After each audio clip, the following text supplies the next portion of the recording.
Hello and welcome to Banking on Information. Today with me is Igor Pejic, the author of the books Blockchain, Babel, and Big Tech in Finance, How to Prevail in the Age of Blockchain, Digital Currencies, and Web3. Igor, welcome on the podcast. Thank you for having me. It's a pleasure. Now, let's start with that very important first question based on the book by Simon Sinek. Start with why.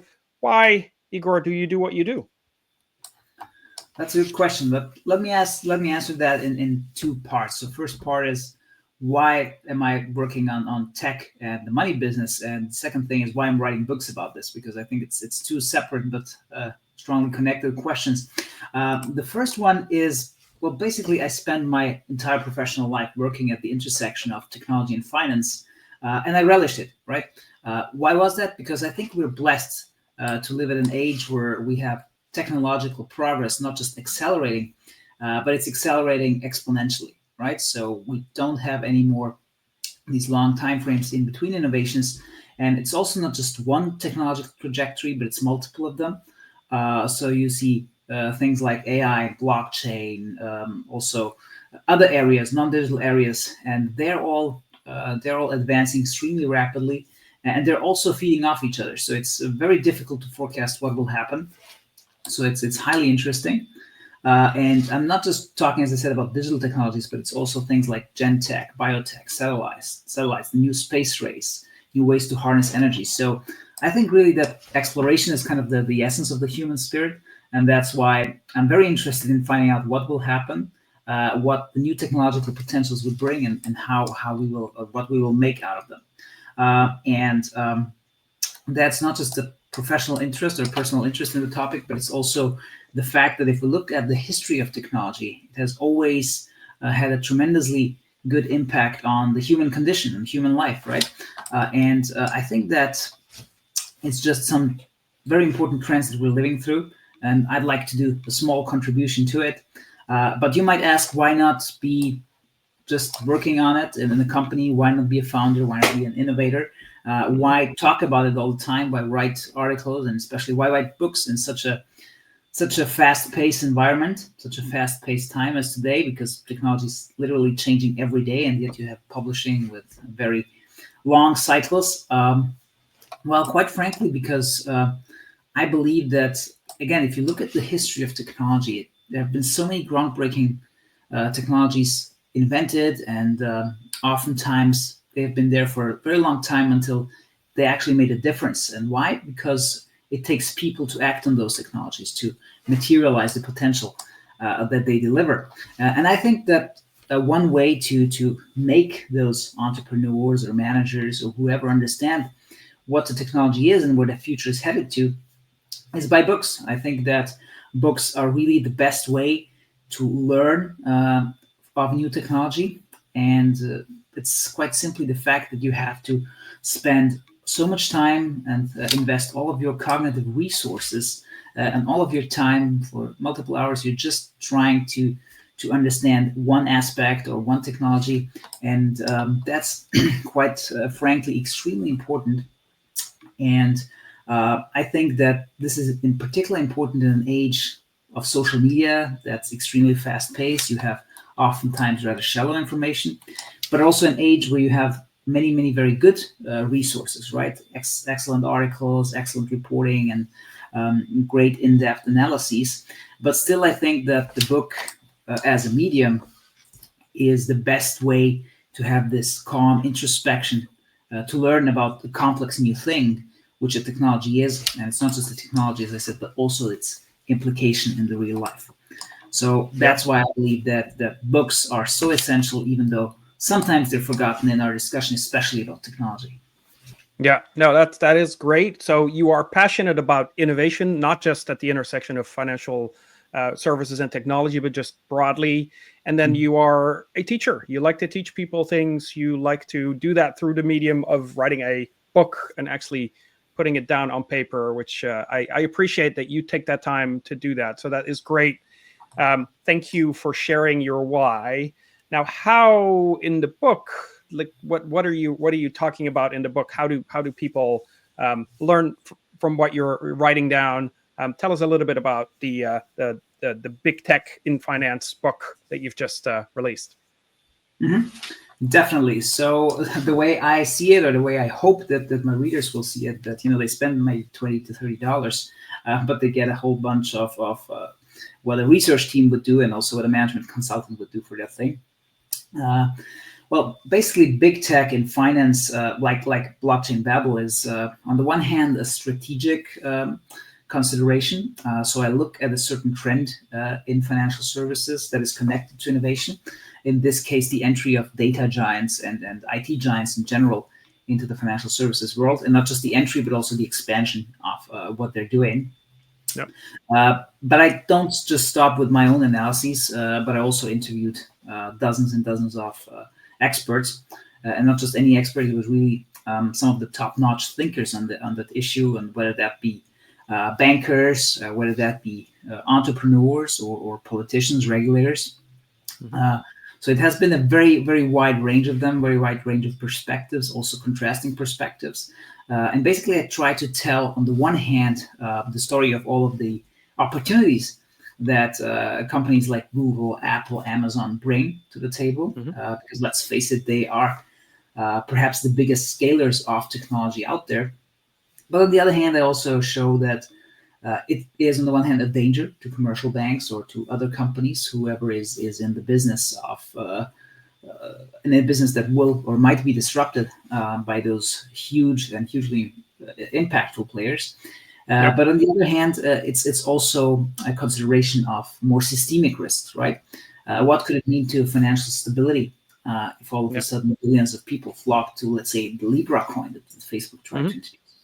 So it's kind of a balanced approach to see what's the upside, what's the potential downside, and how do we manage this? How do we take take advantage of the good things, whereas try to reduce the systemic dangers that we have? Yeah. Now, what would you say are like the top 2 takeaways that people should learn from the book? Now, obviously, you don't want to give it away all, but like, what are sort of like the top 2 nuggets that you can share with us here? Definitely. So I think one nugget of information would definitely be, let's say, one lesson that you would learn from the book would be that big tech in the past has already entered all kinds of industries, in particular the financial industry, on the wings of new technologies. And of course, everybody knows Apple Pay and Google Pay. In China, we have the same, even much more pronounced with Alipay and WeChat Pay and so on. So they're trying to enter the payment business on the wings of mobile, contactless, wallets, all of these related technologies. While at the same time, those are technologies that are maybe 7, 8, 9, 10 years old, depending on which area you're talking to, which geographic area you're talking about. And now they are trying to do the same thing with blockchain, with AI, with digital assets. And this time, I think changes could be much, much more profound, because in the past, what you had is that they focused on payments, they focused on the customer interface. Now, with those more transformational technologies, they could theoretically address any area, any segment of finance on the one hand, and they could also hollow out the entire value chain. And the second thing is, second lesson, what can be done about it, right? It's not easy to compete with an Amazon or a Microsoft or whoever. Yep. And I believe that you have to ride the waves of technological progress as well. And one concept that I introduce in the book is the super money engine, which basically means that you're capable of handling all types of assets and not just, holding them, but also staking them, swapping them, selling them, processing them in all kinds of ways. And this is kind of the solution of how do you succeed in tomorrow's world, despite those very big and very strong competitors. Yeah, well, that's a great bridge. Tomorrow's world, you mentioned that. I always like to do this thing called futures thinking. Obviously, we don't know what the future is going to bring, but we can think about it and we can describe what we think is a possible future. So I would love for you to do that. And I think this is right in your wheelhouse. Think 10 years out. We're in 2034. What does the world look like? What do big tech companies, what does finance look like? Give me an idea of what your thoughts are, what a possible future could look like. Yeah, so 10 years from now, that's definitely a highly interesting point in time, because I would say 5 years, it's quite easy to have a forecast. With 10 years, it gets really difficult because we humans are very poor in judging exponential growth, right? So we tend Yep. to underestimate what will happen in the long run. Yep. And it's really difficult to do so if you have a panoply of technologies, because as I mentioned, they feed off each other, they impact each other. So if we look only at blockchain digital assets, because I think this is something that you can answer with a little bit more, Yep. let's say a little bit more certainty, I think the major trend that stands out to me is that we will live in a multi-asset world. So people Mhm. come up to me all the time and ask, will Bitcoin take over the financial system, or Yep. will central banks issue CBDCs and everything else will be gone, or is Bitcoin and crypto just a hype and a fad and will go away? And the answer is neither, right? So Mhm. we will have a world in which all of those assets are coexisting. We will have cryptocurrencies, we'll have central bank digital currencies, we'll have traditional cash, we will have private stable coins, which are blockchain-based currencies pegged to a fiat currency. We'll have Yep. so-called deposit tokens issued by licensed banks. So there will be all these kinds of assets, and also the non-fungible assets. And I don't necessarily mean pixelated pictures or metaverse Mhm. land. I mean traditional financial assets put on a blockchain, things like IP, commercial exploitation rights, but also things like securities, bonds, uh, commercial real estate. But also for a more mainstream customer, it could be his own apartment or a house that I put in a decentralized protocol and use it as collateral to get a loan. So I think these are all things that will happen. And so we will have multiple assets, and they will be merging with each other. And that's why Yep. I mentioned earlier the super money engine. Whoever builds this first and is among the first and most successful to scale it, I think has a Yep. very, very good chance of ending up at the top of tomorrow's financial world. Yeah. So you're almost there already with the answer to my next question, which is kind of like, okay, if we do backcasting, if we see that future of all these different assets, both sort of on chain and off chain, what do we need to do today to get ready for that possible future that you were describing? So it depends from which perspective you're looking at. I think the most critical is probably the regulator. Hmm. That's where we have or we could run into very significant, also systemically important issues, right? If I have a mass of people, as I just mentioned, putting their apartment in the protocol, losing their houses, what happens, right? We don't have any regulatory clarity. Is this Yeah. something that would hold up in courts? What happens if too many people do this? We have a liquidity crisis. So there's a lot of regulatory things we need to clarify first. And the second thing is, of course, you need to build the technical capabilities. But that's kind of difficult at the moment Hmm. because not everywhere do we have very clear regulation. I Yep. have good reason to believe that it will, in the US in particular, it will change in the next couple of years, or Hmm. hopefully even months. But I Yep. think regulation is really the number one issue that's kind of holding big investments back. Yeah. So hopefully we'll get more clarity on regulation soon. That's probably a great point to wrap up on. So thank you very much, Igor, for sharing your wealth of knowledge and looking into the future together. Where can people find your book? Basically everywhere where you get your good books, Amazon, of course, or you can go to your Barnes and Noble and all of the other big and small booksellers. They should all have it, or at least be able to order it.